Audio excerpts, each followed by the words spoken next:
कक्षा 9 के छात्रों को मेरा प्रणाम। आज हम तृतीय दृश्यम पढ़ेंगे। प्रथम और द्वितीय दृश्यम पढ़ा दिया था। चंदन प्रसन्न भूत्वा अंगुल्येषु गणने, प्रसन्न होकर वह अंगुली पर गिनता है। औ सेटक त्रिस्तानि पश्यासि, वो 30 लीटर दूध। अनेन तु बहु धनम लप्यश्यते, इससे तो बहुत सारा धन प्राप्त हो जाएगा। नंदिनी दृष्टवा, नंदिनी को देखकर, भो नंदिनी, हे नंदिनी, तव कृपया तु अहम धनिक भविष्यामि, तुम्हारी कृपा से मैं धनवान हो जाऊंगा। प्रसन्न स धेनु बहु सेवा करोति, प्रसन्नता से वह धेनु की बहुत सेवा करता है। चंदन चिंत्यति मासांते एव दुग्धस्य आवश्यकता भवति, सोचता है, चिंत्यति सोचता है कि माह के अंत में दूध की आवश्यकता होती है। यदि प्रतिदिनम दोहनम करोमि, यदि प्रतिदिन दोहन करता हूँ, तरी दुग्धम सुरक्षित न तिष्ठति, यदि तो दूध सुरक्षित नहीं होगा। इदानीं किम करवाणि, इसलिए क्या करूं। भवतु नाम मासांत एव संपूर्णतया दुग्ध दोहनम करोमि, तो मैं मास के अंत में सारा दूध निकालूंगा। एव क्रमेण सप्तदिनानि वेदतानि, इसी प्रकार क्रम अनुसार 7 दिन बीत जाते हैं। सप्ताहांते मल्लिका प्रत्यागच्छति, सप्ताह के अंत में मल्लिका वापस लौटती हैं। मल्लिका प्रवेश करके, स्वामी न प्रत्यागच्छता अहम, मैं वापस लौट आई हूँ। अस्वादय प्रसादम, प्रसाद का स्वाद लीजिए, प्रसाद खाइए। चंदन मोदकानि खादति वदति च, चंदन मोदक खाता है और बोलता है। चंदन क्या बोलता है। मल्लिका तव यात्रा तो सम्यक सफला जा, तुम्हारी यात्रा तो ठीक प्रकार से हुई होगी।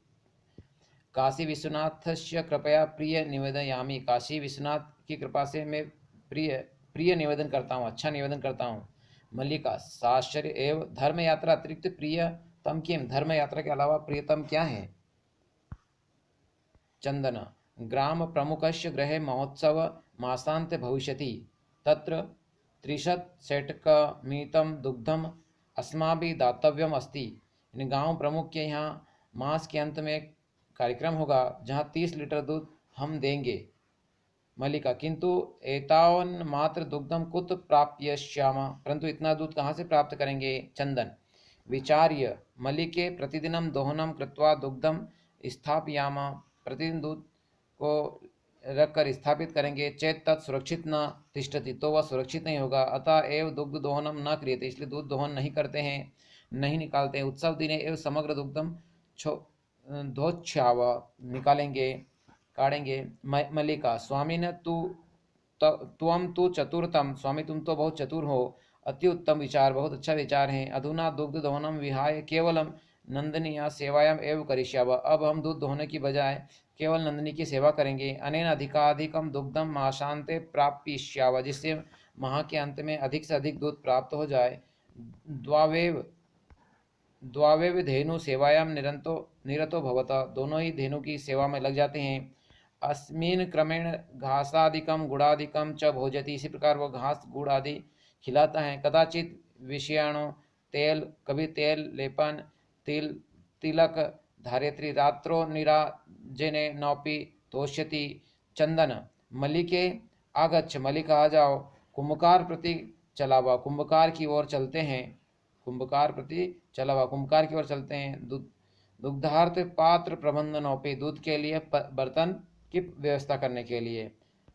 करणीय द्वावेन निर्गतो, दोनों ही निकल जाते हैं। चतुर्थ दृश्यम कुंभकार घट रचनाए लीन गायति, घट रचना करता है, घड़े बनाता है और गाता है। क्या गा रहा है कि ज्ञात्वापि जीविका हेतो रचयामि घटनम, मैं जानता हूँ कि ये जो जीवन है क्षणभंगुर है, फिर भी ये जानकर भी मैं घड़े बना रहा हूँ। जीवन क्षणभंगुर सर्वे यथेव मृत्तिका घटः, जीवन इस घड़े की भांति ही क्षणभंगुर है। जैसे ये घड़ा टूट सकता है, इसी प्रकार जीवन भी समाप्त हो सकता है, लेकिन फिर भी मैं अपनी जीविका को चलाने के लिए घड़े बनाता हूँ। चंदन नमस्कारोमि तात, नमस्कार तात।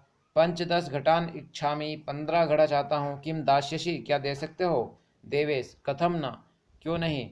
विक्रयणाय एवेते, ये बेचने के लिए ही हैं। घटान ग्रहण, घटान घड़ों को लीजिए।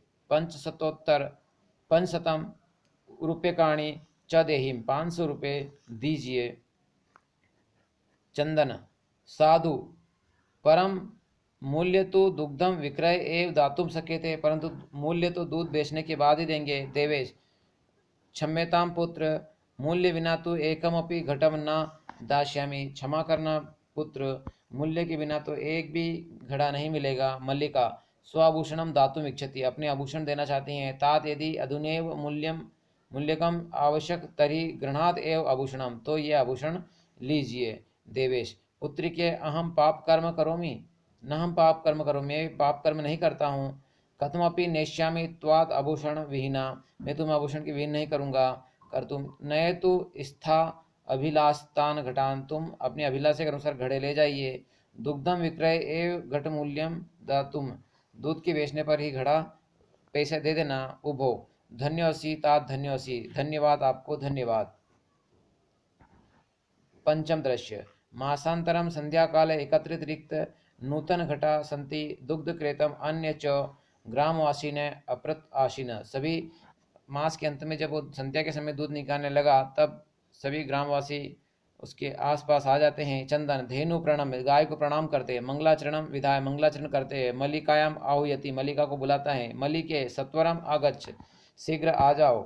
मल्लिका आयामी नाथ, आती हूँ स्वामी। दोहनम आरंभ भवश्युतात, तुम जब तक दूध का दोहन प्रारंभ करो। मल्लिका यदा धेनु समीपम, चंदन यदा धेनु समीपम गत्वा दुग्धम इच्छति तदा धेनु पृष्ठ पादेन प्रहरति, तब वह जब वो गाय के पास जाता है दूध धोने के लिए इच्छा करता है तो वह पिछले पांव से उसे प्रहार करती हैं। चंदनश्च पात्रेण स पतति, चंदन पात्र के साथ गिर जाता है।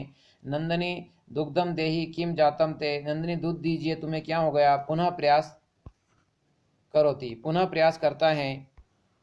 नंदनी च पुनः पुनः पाद प्रहारेण ताड़यित्वा चंदन रक्त रंजित करोति, नंदनी बार बार पैर से प्रहार करके चंदन को रक्त रंजित कर देती हैं। हा हतो असि हस्मी, हो मैं तो मारा गया। चित्कार कुर्वन् पतति, चिकार मतलब आवाज करते हुए गिरता है। सर्वे आश्चर्येण चंदनम अन्योनय च पश्यति, सभी आश्चर्य चंदन को देखते हैं। मल्लिका चित्कार श्रुत्वा झटति प्रविश्य, नाथ किम जातम कथम त्वम रक्त रंजित, हे नाथ क्या हो गया, तुम कैसे रक्त रंजित हो गए।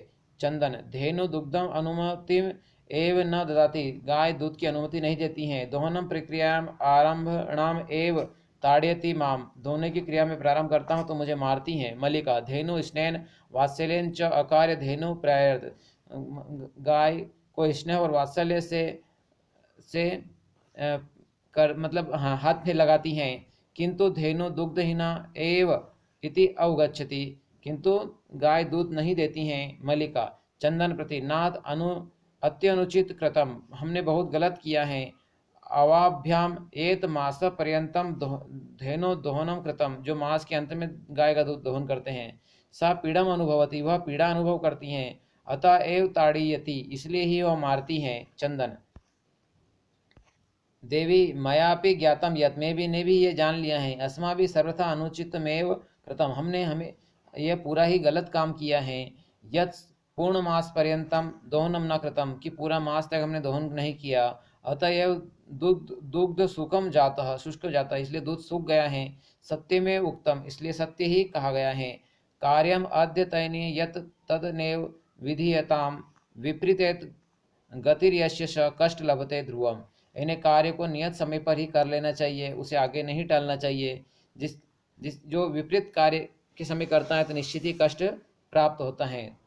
मल्लिका आम भरत, ठीक है।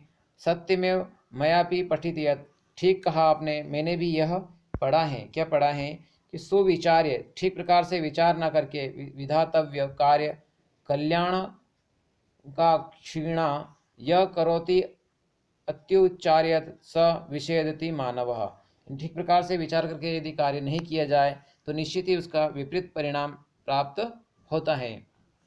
किंतु प्रत्यक्षतया अद्य एव अनुभूतम, किंतु अब हमने ये प्रत्यक्षता से अनुभव कर लिया है। सर्वे दिनस्य कार्य तस्मिन् एव दिने कर्तव्यम, दिन जिस दिन के जो काम होता है उसी दिन को कर लेना चाहिए। यह एव न करोति स कष्ट लभते ध्रुवम, जो नहीं करता है उसे निश्चित ही कष्ट प्राप्त होता है। जन जौनिका पततम, पर्दा गिरता है। सर्वे मिलित्वा गायन्ति, सभी गाते हैं। आदानश्च प्रदानश्च कर्तव्यश्च च कर्मणि, आदान प्रदान के जो कर्तव्य होते हैं।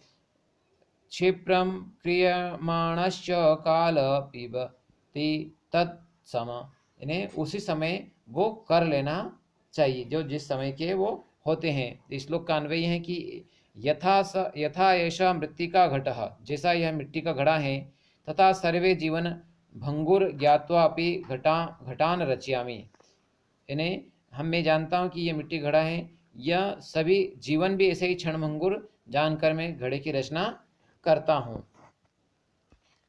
यत अध्ययनीय कार्य तत् अधेव विधीयताम, ये आज का कार्य है, आज ही मैं पूरा करता हूँ। यश गति विपरीत अस्ति स ध्रुवम कष्ट लभते, यदि इसके विपरीत कोई कार्य करता है तो निश्चित ही कष्ट प्राप्त होता है।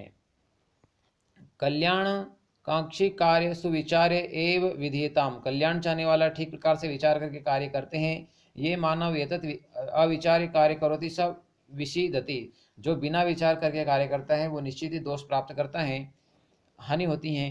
क्षिप्रम अक्रियमाणश्च आदानश्च प्रदानश्च कर्तव्यश्च च कर्मण तद्रुत विभति, जो आदान प्रदान को छोड़कर ठीक प्रकार से कार्य नहीं करता है निश्चित ही काल को प्राप्त होता है। ठीक इसी प्रकार यह आज यहाँ पर यह वीडियो समाप्त हो गए हैं। आगे हम आपको प्रश्नोत्तर बताएं।